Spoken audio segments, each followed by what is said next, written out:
Alright, in this tutorial I want to talk about some basic tools, the most basic tools and yet probably the most important tools. There are three of them that are here in your basic tool set.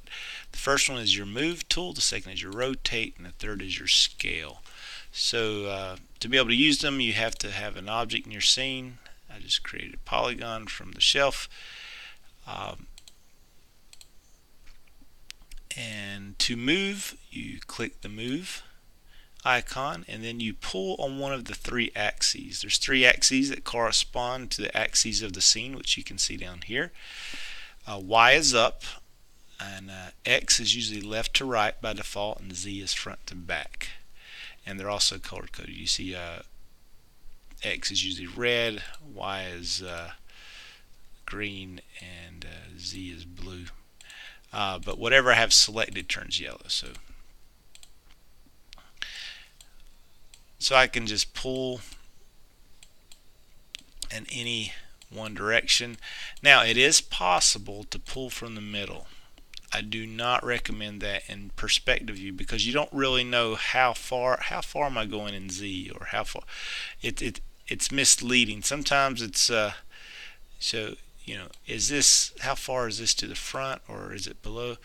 So I would stick to these axis handles unless you're in like a side view. If you're in a side view and you use the universal, then you're locked into only these two axes, and that's forgivable there.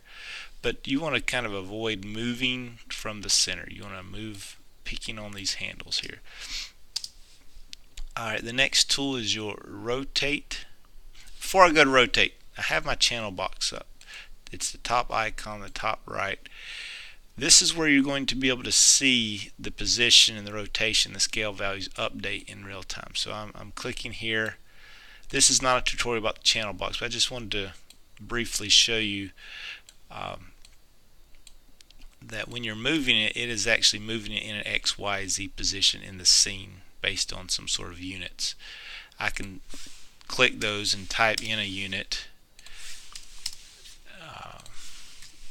As you can tell, I can select multiple, but just to let you know what the channel box is and how you can change values there. Alright, so back to the next tool is your rotate tool.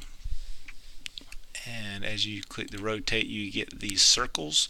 If you pull on a specific axis and they're color coded just like the axes here, you can begin to rotate it into an object. Also the scale, and because this object's rotated, these scale handles are in a weird position, so I'm going to zero these back out. To scale, again, you can scale in an axis, or you can scale universally and everything stays the same.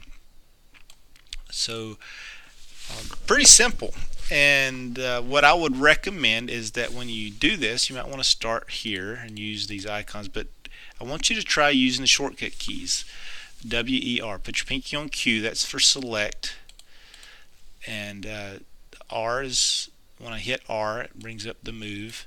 Hit E, I can begin to rotate. And I just want you to practice scaling and rotating and until you can until it becomes second nature. This is very simple, but it's going to, if you don't learn it, if you have to think about it later when you're doing more important things or harder things, it's going to make your project more difficult. If you can't navigate around a scene or zoom in when you need to, or dolly in, or a pan. So that's what I really want you to practice this week, is to move, scale, and rotate, as well as your navigation. And that's it for this tutorial.